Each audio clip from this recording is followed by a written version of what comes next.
نحمده ونصلي على رسوله الكريم اما بعد فاعوذ بالله من الشيطان الرجيم بسم الله الرحمن الرحيم رب اشرح لي صدري ويسر لي امري واحلل عقدة من لساني يفقهوا قولي۔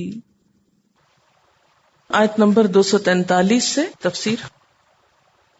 الم تر الی الذین، کیا تم نے دیکھا نہیں ان لوگوں کو، خرجوا من دیارہم، جو اپنے گھروں سے نکل کھڑے ہوئے، وہم الوف، حالانکہ وہ ہزاروں کی تعداد میں تھے۔ کیوں نکلے؟ حذر الموت، موت کے ڈر سے۔ اس آیت میں الذین کہہ کر کن لوگوں کی طرف خطاب ہے؟ اس کے شان نزول میں 2-3 آراء پائی جاتی ہیں۔ ایک رائے تو یہ ہے کہ الذین سے مراد یہاں پر بنی اسرائیل ہیں۔ کہا یہ جاتا ہے کہ بنی اسرائیل کے لوگ ایک شہر میں رہتے تھے کہ وہاں طاعون کی وبا پھیل گئی، پلیگ جس کو کہتے ہیں۔ جو ہی یہ وبا پھیلی تو لوگوں کو یہ خوف ہوا کہ وہ اس کا شکار ہو جائیں گے اور مر جائیں گے۔ اس خطرے کی بنا پر انہوں نے اپنا بوریا بستر لپیٹا اور ہزاروں کی تعداد میں شہر سے باہر نکل کھڑے ہوئے، گھر بار چھوڑ کر، اور سمجھے کہ اس طرح موت سے بچ جائیں گے۔ ابھی وہ کسی منزل تک نہ پہنچے تھے کہ راستے میں انہیں موت نے آ لیا اور سب کے سب مر گئے۔ اسی طرح ایک اور رائے یہ ہے کہ یہاں جس واقعے کی طرف اشارہ ہے اس کا تعلق بنی اسرائیل کی تاریخ کے اس دور سے ہے جب سموئیل نبی کے ظہور کے دور میں بنو اسرائیل سخت انتشار میں مبتلا تھے۔ اگرچہ تعداد کے لحاظ سے یہ اس وقت 3 لاکھ سے زیادہ تھے، لیکن بدعات اور شرک کے غلبے کی وجہ سے ان کی مذہبی، اخلاقی اور سیاسی حالت بہت خراب تھی۔ ان کے اندر اجتماعی تنظیم بھی نہ تھی، یعنی بہت ڈس آرگنائز تھے، ہر طرف سے دشمنوں کی یورش تھی، اور یہ اپنے دشمنوں سے اس قدر مرعوب اور خوف زدہ اور دہشت زدہ تھے کہ کسی سے مقابلے کی ہمت اپنے اندر نہیں پا رہے تھے۔ خاص طور پر فلسطینیوں نے ان کو بری طرح مرعوب کیا۔ فلسطین ایک قوم تھے اور ان پر چڑھائی کر کے انہوں نے ان کا قتل عام بھی کیا، اور ان سے وہ صندوق بھی چھین لے گئے جس کی حیثیت ان کے لیے بالکل ایک زندگی کی علامت کی سی تھی، جس کو وہ اپنی تمام عبادات اور مہمات میں آگے آگے رکھتے تھے۔ ان کے ڈر سے بنی اسرائیل نے اپنے سارے شہر خالی کر دیے۔ جس قوم نے ان سے وہ صندوق چھینا، ان کے ڈر سے انہوں نے اپنا علاقہ خالی کر دیا۔ لیکن جو ہی یہ نکلے تو خوف اور بزدلی کی وجہ سے ان پر موت طاری ہو گئی، اور کہا یہ جاتا ہے کہ یہ موت ان پر 20 سال تک طاری رہی۔ پھر اللہ تعالیٰ نے ان کو دوبارہ اٹھایا۔ اور تیسرا خیال یہ ہے کہ الذین سے مراد یہاں کوئی بھی سابقہ امت ہے، یعنی بنی اسرائیل نہیں، کوئی بھی امت جس کا ذکر اس لیے کیا جا رہا ہے کہ ایمان والوں کو اس بات کی تسلی دی جائے کہ موت کے خوف سے اگر کوئی بھاگ کر نکلے بھی تو اس کو فائدہ نہیں ہوتا، لہٰذا تم موت سے ڈر کر اپنا گھر بار نہ چھوڑنا، دشمن کے مقابلے میں بھاگ کھڑے نہ ہونا۔ اور اس رائے کے بیان کرنے والوں کا خیال ہے چونکہ پچھلی 2 آراء کسی صحیح حدیث پر مبنی نہیں، اسرائیلی روایات پر مبنی ہے، تو اس لیے ضروری طور پر یہ کہنا کہ بنی اسرائیل ہی سے متعلق ہے یہ بھی درست نہیں، بس ایک خیال ہے۔ آپ اگر مختلف تفاسیر پڑھیں تو آپ دیکھیں گے کہ اس میں بسا اوقات بائبل سے کوٹیشنز ہوتی ہیں یا اسرائیلی واقعات ہوتے ہیں۔ ایسے واقعات کے بیان کرنے میں حرج نہیں، کیونکہ نبی صلی اللہ علیہ وسلم نے فرمایا حدثوا عن بنی اسرائیل ولا حرج، بنی اسرائیل سے روایات بیان کر لو، اس میں حرج نہیں ہے، کوئی گناہ کی بات نہیں، لیکن شرط یہ ہے کہ وہ قرآن سے نہ ٹکراتی ہوں۔ ایک بات تو یہ، دوسری بات یہ ہے کہ اسرائیلی روایات کے بارے میں نہ ہم پوری طرح تصدیق کر سکتے ہیں نہ ان کی تکذیب کر سکتے ہیں، ہو سکتا ہے درست بھی ہو اور ہو سکتا ہے درست نہ بھی ہو۔ اگر وہ کسی صحیح حدیث سے نبی صلی اللہ علیہ وسلم کی زبانی روایت ہو رہی ہو تو ان کو ماننا چاہیے، کیونکہ پھر اس میں آپ کی تصدیق شامل ہے، اور اگر محض ایک قصے کے طور پر بیان ہو رہی ہوں ایسی چیزیں تو ان کو ماننا کچھ ضروری بھی نہیں۔ تو اس لیے 2-3 آراء کا یہاں ذکر کر دیا گیا ہے، لیکن بنیادی طور پر ہمیں ہر آیت کے مفہوم اور اس کی اسپرٹ کی طرف توجہ رکھنی چاہیے، اور نہ کہ اس آیت کو صرف اس خاص قوم سے منسوب کر کے بس بات وہیں ختم کر دینی چاہیے۔ ہونا کیا چاہیے کہ کسی بھی واقعے اور کسی بھی قصے کے اندر عبرت کا پہلو اور سبق کی بات سامنے رکھنی چاہیے کہ یہ واقعہ بیان کیوں ہوا ہے، اس میں ہمارے لیے کیا سبق۔ جو بھی قوم ہو، اصل چیز غور کرنے کی یہ ہے کہ انہوں نے کیا اور ان کے کس عمل کی طرف اللہ تعالیٰ ہماری توجہ دلا رہے ہیں، اور اس میں ہمارے لیے کیا سبق ہے۔ کیونکہ قرآن پاک میں جتنے واقعات بھی بیان کیے گئے ہیں ان سب میں ہمارے لیے کوئی سبق ہے.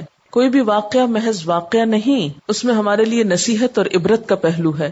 اسی لیے اللہ تعالیٰ فرماتے ہیں کیا تم لوگوں نے دیکھا نہیں، اگرچہ دیکھا نہیں لیکن دکھایا جا رہا ہے، امیجن کرایا جا رہا ہے. کن کو؟ ان لوگوں کو خرجوا من دیارہم، وہ لوگ جو اپنے گھروں سے نکل کھڑے ہوئے، وہم الوف، حالانکہ وہ ہزاروں کی تعداد میں تھے، یعنی ان کی تعداد کم نہ تھی لیکن حذر الموت، موت کا خوف ان پر غالب تھا، گویا بزدل تھے. تو سکھانا کیا مطلوب ہے کہ جو قوم بزدل ہوتی ہے، جس کے دل میں انسانوں کا خوف ہوتا ہے، خواہ پھر ان کی تعداد ہزاروں میں ہی کیوں نہ ہو، وہ مقابلہ نہیں کر سکتی. فقال لهم اللہ موتوا، تو اللہ تعالیٰ نے ان سے کہا مر جاؤ. موت کے ڈر سے بھاگے تھے، موت راستے میں آ ملی. ثم احیاہم، پھر اللہ تعالیٰ نے ان کو زندہ کیا، یعنی ان کی موت کے بعد. اس سے کیا پتہ چلتا ہے کہ اللہ بڑی قدرت والا ہے، ہزاروں کو مار کر پھر زندہ کرنا اس کے لیے کچھ مشکل کام نہیں. ان اللہ لذو فضل علی الناس، بے شک اللہ لوگوں پر بڑے فضل والا ہے. ولکن اکثر الناس لا یشکرون، لیکن اکثر لوگ شکر ادا نہیں کرتے. ان لوگوں پر فضل کیا تھا کہ انہیں موت کے بعد زندگی دی، اسی طرح باقی لوگوں پر بھی وہ بار بار اپنی عنایتیں اور احسانات کرتا ہے، لیکن لوگ اس کے ان احسانات کو سمجھتے نہیں. یہاں سے ایک اور بات بھی پتہ چلتی ہے کہ موت کے ڈر سے بھاگنا پسندیدہ نہیں. زندگی کے مارکے میں شکست سے ڈرنے کا نام ہی شکست ہے. یعنی جو شخص اس لیے کسی مقابلے پہ نہیں آتا کہ وہ شکست کھا جائے گا، تو وہ گویا مقابلہ نہ کر کے بھی شکست کھا جاتا ہے. نبی صلی اللہ علیہ وسلم نے فرمایا اس بیماری یعنی طاعون کے ذریعے اللہ تعالیٰ نے تم سے پہلی قوموں پر عذاب نازل فرمایا ہے. سو جب تم یہ سنو کہ کسی شہر میں طاعون پھیل رہا ہے تو وہاں نہ جاؤ، اور اگر کسی بستی میں یہ مرض پھیل جائے تو وہاں سے بھاگ کر نہ نکلو. وقاتلوا فی سبیل اللہ، اور جنگ کرو اللہ کے راستے میں، کیونکہ مسلمان اس وقت مدینہ میں تھے اور بارہا انہیں دشمن کی طرف سے جنگ کا خوف ہوتا. یہ مدنی صورت ہے، سورۃ البقرہ. تو مدینہ کے اندر جو حالات تھے ان کے لیے بھی مسلمانوں کو تیار کیا جا رہا ہے کہ بجائے اس کے کہ تم موت سے ڈرو، دشمنوں سے ڈرو اور اس وجہ سے تم مقابلے پر نہ نکلو، نہیں، وقاتلوا فی سبیل اللہ، اللہ کے راستے میں جنگ کرو. اور دوسری طرف مراد کیا ہے کہ میدان جنگ سے بھاگو نہیں. وَاعْلَمُوا، اور جان لو، ان اللہ سمیع علیم، بے شک اللہ تعالیٰ سننے والا ہے، جاننے والا ہے. من ذا الذی، کون ہے وہ جو یقرض اللہ قرضا حسنا، قرض دے اللہ کو اچھا قرض، یعنی اپنی جانیں اللہ کے راستے میں پیش کرنے کے علاوہ اپنے مال بھی اس کے راستے میں خرچ کرو. اللہ کے راستے میں مال خرچ کرنے کو اللہ تعالیٰ کیا قرار دیتے ہیں؟ اپنے ذمے قرض قرار دیتے ہیں. تو یہاں مسلمانوں کو انفاق فی سبیل اللہ پر ابھارا جا رہا ہے. قرض وہ مال ہوتا ہے جو کسی دوسرے کو اس کی ضرورت پوری کرنے کے لیے دیا جاتا ہے اور اس شرط پر دیا جاتا ہے کہ وہ واپس مل جائے گا. یعنی قرض کے اندر مفہوم کس چیز کا ہے کہ کسی کو دیا جانے والا وہ مال جس کو واپس ملنا چاہیے. تو کون ہے جو اللہ کو قرض دے؟ یعنی جو مال تم اللہ کی راہ میں دو گے وہ کہیں گم نہیں ہو جائے گا، ختم نہیں ہو جائے گا، ضائع نہیں ہو جائے گا، بلکہ تم کو واپس ملے گا. وہ اللہ کے ذمے ایک قرض ہے. لیکن یہاں کیسا قرض مانگا جا رہا ہے؟ جو قرض حسنہ ہو، اچھا قرض. اور حسن کا معنی کیا ہے؟ پسندیدہ، جو عقل کے اعتبار سے بھی پسندیدہ ہو، سوچ کے اعتبار سے، خواہش نفسانی کے اعتبار سے، جو نگاہ کو بھی بھلا معلوم ہو. لیکن یہاں قرض حسنہ سے مراد اللہ کے راستے میں وہ مال خرچ کرنا ہے جو خصوصاً اس کے دین کے راستے میں کیا جائے، اس کے دین کے فائدے کے لیے کیا جائے، اس کے دین کی ترقی کے لیے کیا جائے. ویسے تو فی سبیل اللہ کوئی بھی مال آپ خرچ کریں، خواہ کسی غریب مسکین کو دیں یا کسی بھی ضرورت مند کو دیں، اگر اچھی نیت سے دیں گے تو اللہ تعالیٰ اس کو اپنے ذمہ قرض حسنہ سمجھتے ہیں. لیکن اس آیت کے ریفرنس میں اور ان واقعات کے کانٹیکسٹ میں یہاں جس انفاق کی بات ہو رہی ہے وہ اللہ کے دین کے راستے میں خرچ کرنے کی بات ہو رہی ہے. اور ویسے اللہ کے راستے میں دیا ہوا کوئی بھی مال جو اچھی نیت، اچھے جذبے، اچھی سوچ کے ساتھ ہو وہ قرض حسنہ ہی ہوتا ہے. من ذا الذی یقرض اللہ قرضا حسنا، کون ہے جو اللہ کو قرض دے قرض حسنہ، فیضاعفہ لہ اضعافا کثیرا، پھر اللہ تعالیٰ اس کو کئی گنا بڑھا دے. قرض جو ہے قاف ر ضاد اس مال کو کہتے ہیں جو کسی دوسرے کو اس کی ضرورت پوری کرنے کے لیے دیا جاتا ہے. اور اس شرط پر دیا جاتا ہے کہ وہ واپس مل جائے گا.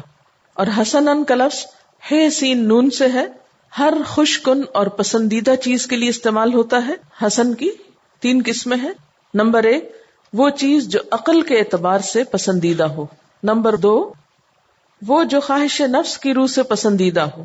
اور نمبر 3 وہ جو نگاہ کو بھلی معلوم ہو، یعنی ظاہری طور پر بھی، عقلی طور پر بھی اور دلی طور پر بھی انسان کو خوشگوار معلوم ہو.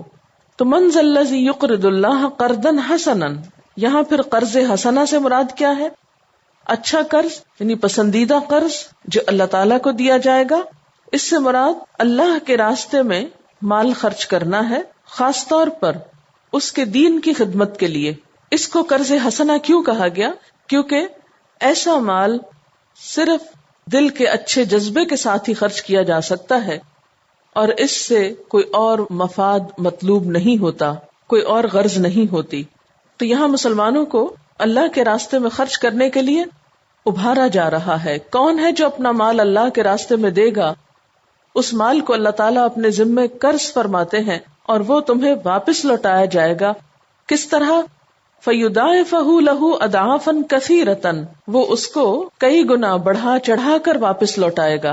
وَاللَّهُ يَقْبِضُ، اور اللہ ہی تنگ کرتا ہے، کم کرتا ہے. وَيَبْسُطُ، اور بڑھا دیتا ہے. وَإِلَيْهِ تُرْجَعُونَ، اور اس کی طرف تم سب لوٹائے جاؤ گے. مال کی کمی بیشی اللہ کی طرف سے ہے. کسی کی زیادہ مال میں کمی کا ہونا یا کم مال کا پھیل جانا یعنی زیادہ ہو جانا، مال میں کثرت ہو جانا، یہ سب کچھ اللہ تعالیٰ کی مرضی سے ہوتا ہے. تو جب دیا اس نے تو اس کے دیے ہوئے میں سے اسی کی راہ میں دینا تم پر بھاری نہ ہو. اپنے آگے جانے سے پہلے اپنے لیے دنیا سے ہی کچھ تیاری کر کے کچھ دے کر جاؤ، کیونکہ ایک وقت آنے والا ہے کہ تم خود بھی اس کی طرف لوٹا دیے جاؤ گے. اللہ کے دیے ہوئے کو اس کی طرف لوٹاؤ جیسے تم خود ایک دن اس کی طرف لوٹا دیے جاؤ گے. وَإِلَيْهِ تُرْجَعُونَ. کہا جاتا ہے کہ جب یہ آیت نازل ہوئی تو حضرت ابو الدہداء نبی صلی اللہ علیہ وسلم کی خدمت میں حاضر ہوئے اور آپ سے پوچھا، اے اللہ کے رسول صلی اللہ علیہ وسلم، میرے ماں باپ آپ پر قربان ہوں، کیا اللہ تعالیٰ ہم سے قرض مانگتے ہیں؟ حالانکہ وہ قرض سے بے نیاز ہیں، یعنی اللہ تعالیٰ تو محتاج نہیں ہے، پھر وہ قرض مانگتے ہیں؟ آپ نے فرمایا، ہاں، اللہ تعالیٰ چاہتے ہیں کہ تم کو اس کے ذریعے سے جنت میں داخل کر دیں، یعنی جو کچھ مانگ رہے ہیں اس کے بدلے میں تمہیں جنت دینا چاہتے ہیں. یہ سن کر ابو الدہداء نے کہا، اللہ کے رسول صلی اللہ علیہ وسلم، آپ اپنا ہاتھ آگے بڑھائیں. آپ نے اپنا ہاتھ آگے بڑھا دیا. آپ کا ہاتھ اپنے ہاتھ میں لے کر ابو الدہداء کہتے ہیں، میں کھجور کے 2 باغوں کا مالک ہوں، اس کے علاوہ میری ملکیت میں کچھ بھی نہیں. میں اپنے یہ دونوں باغ اللہ تعالیٰ کو قرض دیتا ہوں. آپ صلی اللہ علیہ وسلم نے ان سے فرمایا، ایک اللہ کے راستے میں وقف کر دو اور دوسرا اپنے اہل و عیال کی ضروریات کے لیے باقی رکھو.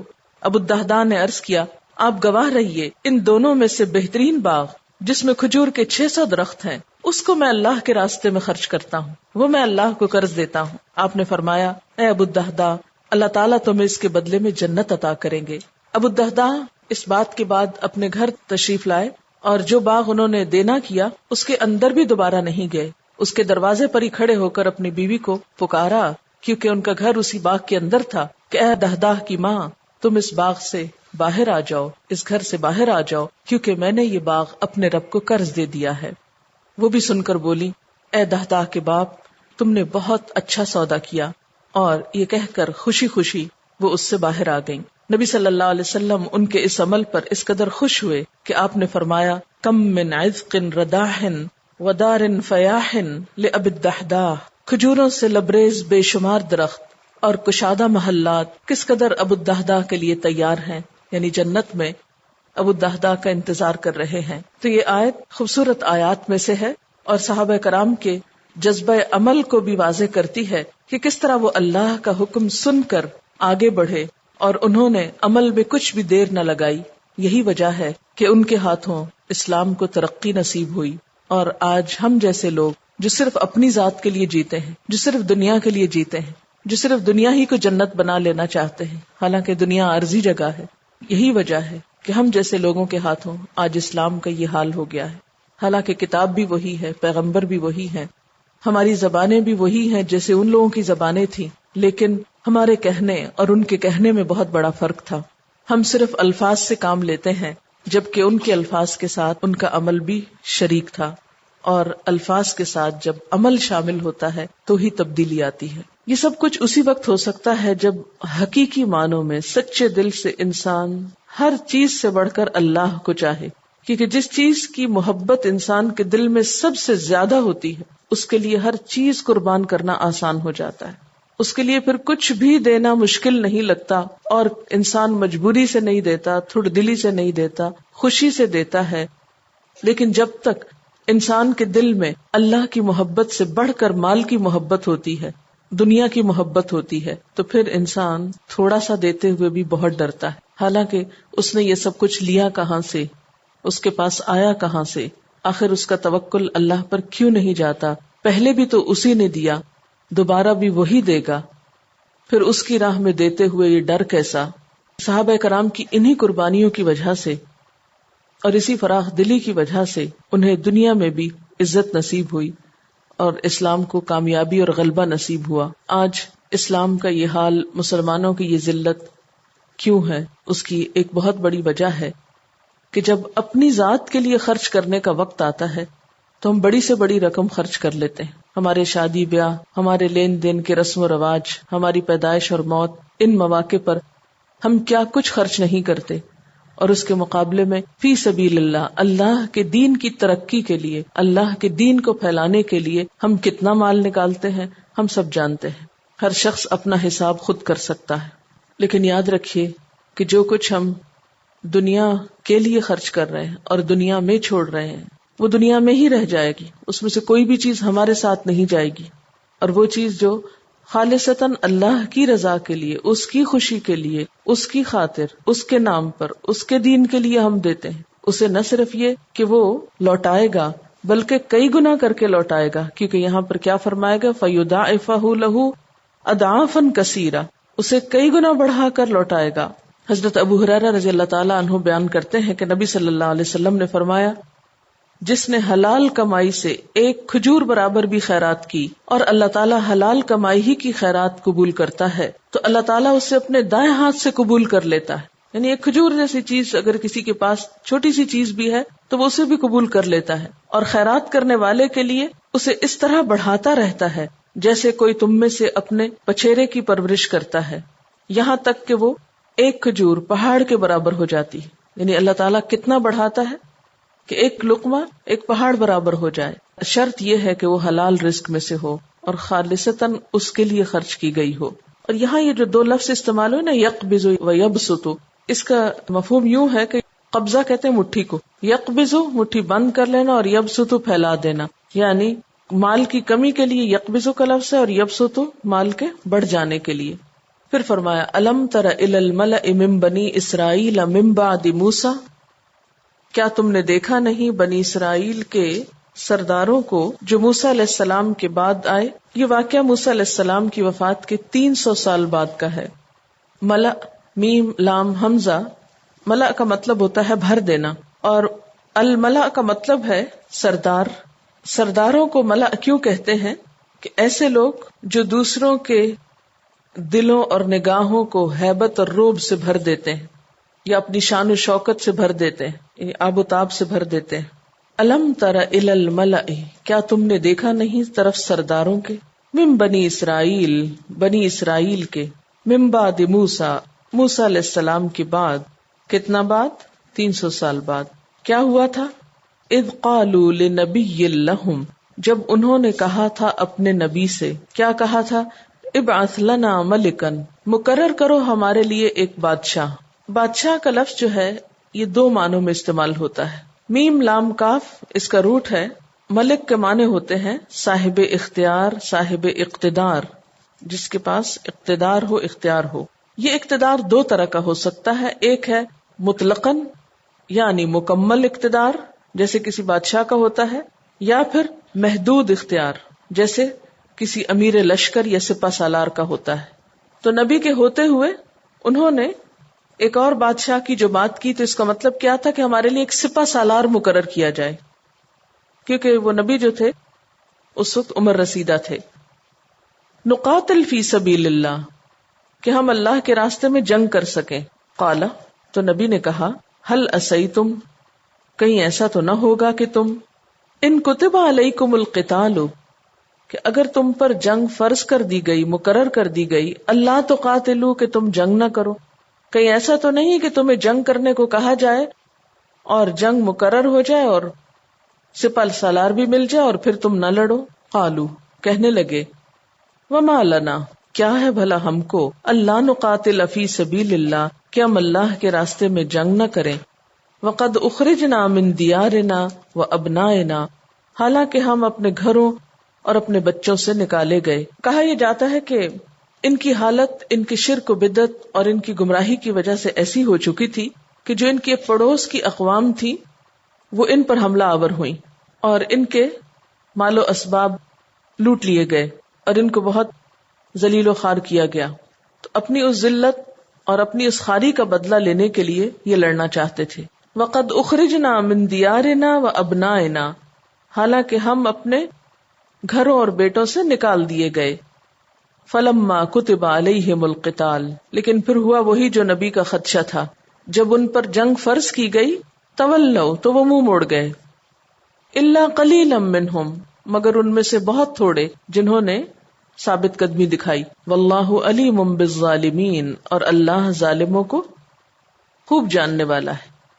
وقال لهم نبیہم، اور ان کے نبی نے ان سے کہا، ان اللہ، بے شک اللہ تعالی نے، قد بعث لکم طالوت ملکا، تمہارے لیے طالوت کو بادشاہ مقرر کیا ہے، سپہ سالار مقرر کیا ہے. طالوت کا لفظ جو ہے عبرانی زبان کا لفظ ہے جس کا معنی ہے لمبا تڑنگا، یعنی بہت لمبا شخص. کہا جاتا ہے کہ یہ بنیامین کے قبیلے میں سے تھے جو بنی اسرائیل کا سب سے چھوٹا قبیلہ تھا. تو اس قبیلے کے کسی شخص کی بالادستی قبول کرنا ان کے لیے بہت مشکل تھا. تو جس وقت اللہ تعالیٰ نے ان کے لیے طالوت کو مقرر کیا، قالو، کہنے لگے، انا یکون لہ الملک علینا، اس کی بادشاہت کیسے ہو سکتی ہے ہم پر. بہت حیران ہوئے، وہ ہم پہ بادشاہ بنایا گیا ہے. ونحن احق بالملک منہ، حالانکہ ہم بادشاہت کے اس سے بڑھ کے حقدار ہیں. یہ کہ اپنے اندر تکبر اور بڑائی کا جو خیال سمایا ہوا تھا، تو اس لیے کسی دوسرے کی بڑائی کو قبول کرنا ان کے لیے بڑا مشکل ہو گیا. اور وجہ کیا بتائی؟ وَلَمْ يُؤْتَ سَعَةً مِّنَ الْمَالِ، اس کو تو مال کی کوئی وسعت بھی نہیں دی گئی، اس کو تو مال میں سے بھی کچھ نہیں ملا. جو زوال یافتہ قومیں ہوتی ہیں ان کے نظریات اور خیالات اسی قسم کے ہوتے ہیں. وہ کسی کی بڑائی کو دیکھتے وقت یہ دیکھتی ہیں کہ اس کے پاس مال کتنا ہے. بنی اسرائیل پر بھی چونکہ اس وقت زوال آ چکا تھا اخلاقی طور پر اور اعمال کے اعتبار سے اور پھر سیاسی اعتبار سے بھی، لہذا وہ سپہ سالار میں کیا خوبی تلاش کر رہے تھے کہ اس کے پاس مال کتنا ہے. حالانکہ ایک سپہ سالار کی اصل خوبی کیا ہونی چاہیے کہ اس کے پاس قوت کتنی، صلاحیت کتنی. قال ان اللہ اصطفاہ علیکم، نبی نے کہا کہ بے شک اللہ نے اس کو تم پر چنا ہے. ظاہر ہے کہ وہاں الیکشن تو نہیں تھے، اگر ہوتے بھی تو وہ پھر کیسے شخص کو چنتے؟ جیسے ہماری قوم چنتی. کسی بھی امیدوار کو منتخب کرنے کے لیے کیا دیکھا جاتا ہے؟ اس کے پاس مال کتنا ہے. اور وقتی طور پر اگر کوئی اپنا مال بانٹ دے، ان میں چاہے 5 روپے ہی کیوں نہ دے دے، تو وہ آسانی سے ووٹ خرید سکتا ہے. بہرحال فرمایا اللہ نے اسے تم پر چنا ہے. وزادہ بسطۃ فی العلم والجسم، اور اس کو علم اور جسم دونوں میں وسعت عطا کی، یعنی جسمانی اعتبار سے بھی مضبوط ہے اور علم کے اعتبار سے بھی. اور ایک سپہ سالار میں یہی 2 خصوصیات ضروری ہیں. قیادت مال کے بغیر بھی ہو سکتی، لیکن علم اور جسم کی قوت کے بغیر قیادت ممکن نہیں. ایک شخص جو خود مریض ہو، ایک شخص جو خود جاہل ہو، خواہ وہ کتنا ہی مالدار ہو، وہ دوسروں کی خدمت اور مدد کیا کر سکتا ہے، دوسروں کی رہنمائی کس طرح کر سکتا ہے۔